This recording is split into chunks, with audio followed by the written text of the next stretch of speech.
Bonjour à vous, bande de beauté.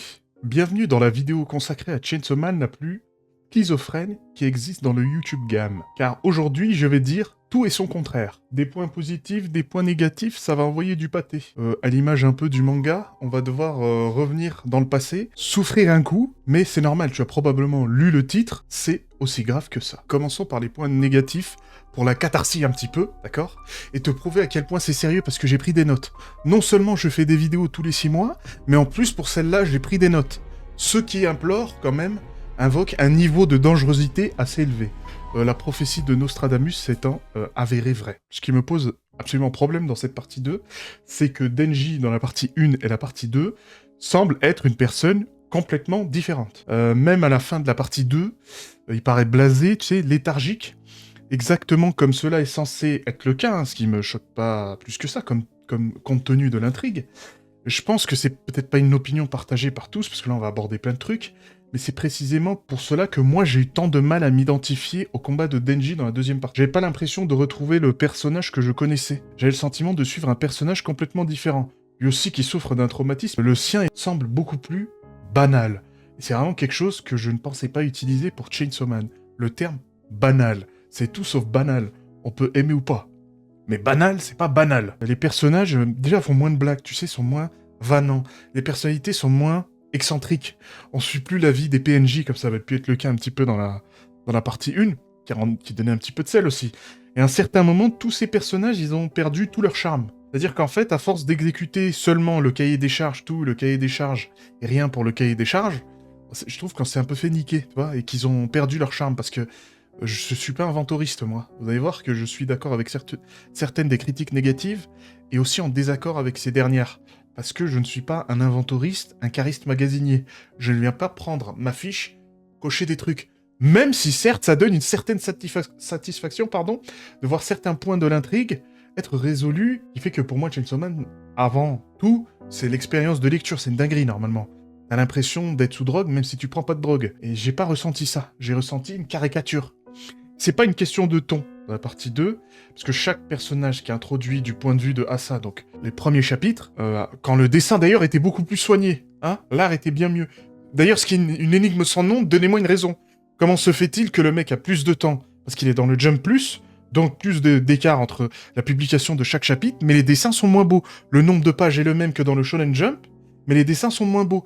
Peut-être que travailler à la mort tous les mangaka, c'est peut-être pas forcément une aussi mauvaise idée. Hein, je vanne un petit peu, mais ça m'a donné un peu le démon, là. Tous les personnages introduits du point de vue d'Asa, pour moi, ils ont été écrits avec le même dynamisme que la partie 1. Ça envoie du pâté, ça fait des trucs, sa pote Yuko, très intéressante. Asa en elle-même, sa dynamique dans sa classe, c'est un truc purement Chainsaw Manien, monsieur. Madame, mademoiselle. Tu vois, la baisse de qualité, c'est pas un choix que narratif. C'est comme si c'était un manque de temps. Mais en même temps, c'est putain de long. Mais en même temps, il manque du temps. Hein, on est coincé perpétuellement. Bon, c'est pas possible maintenant de vaincre les rumeurs qui disaient comme quoi Fujimoto était blasé par son manga. Hein. Maintenant, on va se les traîner jusqu'au jour du jugement dernier. On est baisés, nous aussi. Parce qu'avec cette fin, qu'est-ce que je te dis? Je veux dire, tu remontes 2 chapitres en arrière, à aucun moment donné, quelqu'un pourrait prédire que dans 2 chapitres, Chainsaw Man, c'est fini. Non, jamais de la vie. Denji, en vrai, n'a absolument pas changé. Entre guillemets, n'a pas changé.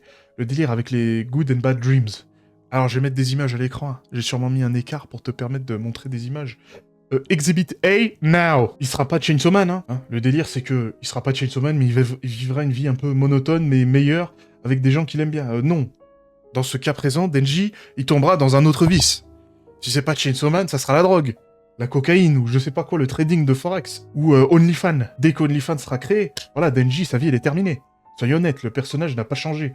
On est juste allé au bout de notre logique. Pochita, il a vu que c'était la merde, il a dit Kawabunga, je me barre. D'accord, mais Denji, lui, n'a pas changé. Quand on me dit qu'il va vivre une vie meilleure que celle de Chainsaw Man, bah déjà, ça dépend, bien sûr. Évidemment, tous les supplices que notamment son entourage subissait à cause de ça, la mort de Nayuta, la mort de Power, ainsi de suite, et l'enchaînement de tout ça, faisait que oui, forcément, il devrait arrêter d'être Chainsaw Man. Cependant, il n'est pas libéré du vice. On lui a juste enlevé l'option. Mais dès que t'auras le dos tourné, il va ouvrir la gazinière, faire péter la maison.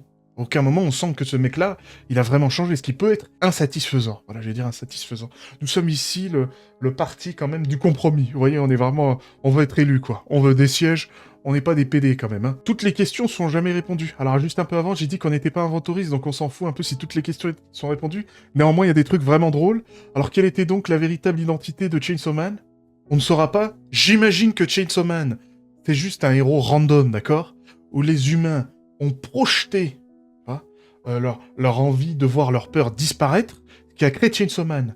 Sûrement un héros de série B ou une délire comme ça. Mais il ne peut pas être le Chainsaw Man Devil, puisque les Chainsaw existent encore. D'accord, tout le monde s'en souvient, tout le monde connaît. Alors peut-être le démon des rêves, mais bon, bref, tu me diras, c'est de la logistique ce que tu me dis là. C'est des détails, arrête de me parler de ça. Pourquoi Pochita est-il le seul à pouvoir éliminer les démons, ce qui impliquerait quand même qu'il y aurait tout un processus où... Si, ma supposition est vraie, hein, d'ailleurs. Hein. Donc, tu projettes tes envies, tout ça, dans une entité, n'importe quoi, récupère ce pouvoir, qui implique quand même l'existence de Dieu, qu'on n'aura donc jamais abordé. J'imagine que oui, j'imagine que non. Peut-être que ça a été le cas, peut-être pas. Alors, j'ai un truc un peu marrant. Bon. Où est Kishibe? C'est la fin du monde, je m'en bats les couilles. On aurait peut-être eu besoin de toi, c'était peut-être le bon moment. Après, t'étais que le Devil Hunter le plus puissant, donc qu'est-ce qu'on s'en fout, c'est pas grave. Avec quel genre de démon Kobeni a-t-elle fait impact? Je trouve ça plutôt important. J'avais l'impression que ce plot point allait revenir, au vu de comment c'était caché, et à quel point l'identité du démon avec lequel tu as fait impact était important. En fait, on s'en bat les couilles. Et vous allez voir que c'est le modus operandi de tout ça, c'est-à-dire, en vrai, on s'en bat les couilles, parce que lui, il s'en fout. C'est juste moi, je suis trop investi. Voilà, Chainsaw Man, c'est le premier manga, le seul manga que j'ai lu du premier chapitre jusqu'au dernier, il y a quelques jours. Et quand c'est sorti, je pensais pas que ça allait durer plus de 2 mois, cette merde. C'est incroyable, hein. Mais je me suis dit, c'est trop gore, ça va pas vendre, ça va dégager. C'était l'ancien Shonen Jump, avec des standards plus élevés, hein. Maintenant, tu vends 5000 copies, il y a moyen tu restes. Mais là, fallait envoyer du pâté. D'ailleurs, pour toutes les personnes qui ont connu cette époque, je me souviens très bien des pages couleurs tellement olé olé que ça ne pouvait être que sur la version mobile et web du Shonen Jump. C'était pas dans les versions papier. C'est la vie, hein. Maintenant, tout a changé. C'est peut-être que la célébrité l'a détruit. Alors, on a des réponses à un type qui n'en a jamais eu rien à foutre, en fait. C'est ça le problème. Mais le problème qui continue, parce que c'est la partie point négatif, mesdames, messieurs, c'est... Si le point du manga, c'était de nous faire comprendre que sa recherche perpétuelle d'être Chainsaw Man détruit sa vie, eh ben, il n'y avait pas besoin de 150 chapitres. Parce que dans ce dernier chapitre, on comprend très bien, c'est l'histoire d'abord de Denji, ce n'est pas l'histoire de Asa. C'est l'histoire de Denji. Denji est le personnage principal. On le voit très bien à la fin avec Asa. Asa est un personnage important, mais n'est pas du tout la pierre angulaire de tout ça, c'est Denji. Si le but c'était de nous faire comprendre ça, j'avais déjà compris dans la partie 1. Exhibit B, montrer les images à l'écran où Denji est face à l'écran, c'est devenu un mème, et il est content que les gens scandent son nom de Chainsaw Man parce que c'est lui Chainsaw Man. Mais à ce moment-là, j'avais compris en fait.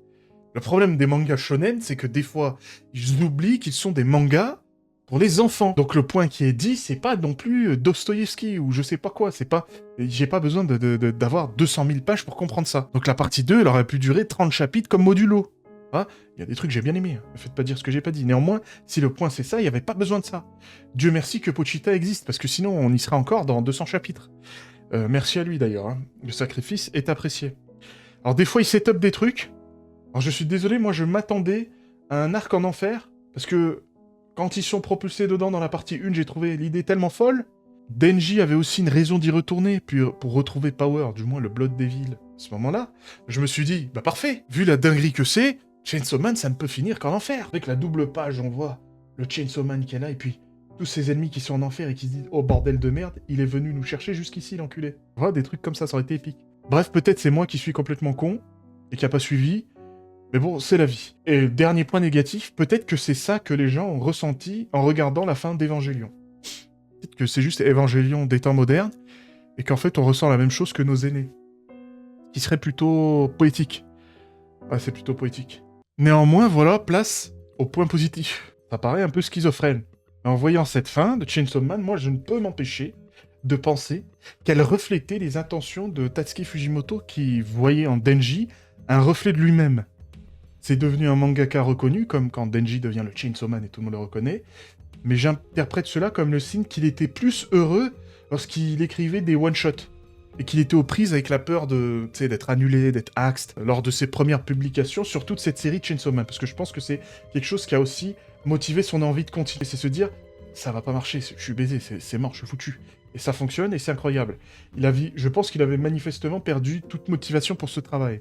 Et moi, je pense que mon interprétation est assez marquante parce que Tatsuki Fujimoto, c'est le genre de personne qui déverse directement des sentiments, tu sais, de mécontentement, de vide dans ses œuvres. Donc l'impression sur laquelle que Denji, oui, c'est écrit, hein, est une projection de lui-même et parfaitement logique pour moi. C'est pas tant qu'il a perdu leur motivation, mais plutôt qu'il semble délibérément dépeindre le vide qui subsiste après avoir été comblé. T'es arrivé au sommet, mais en fait, ça pue la merde, donc t'es obligé de te créer un nouvel objectif, un nouveau sommet.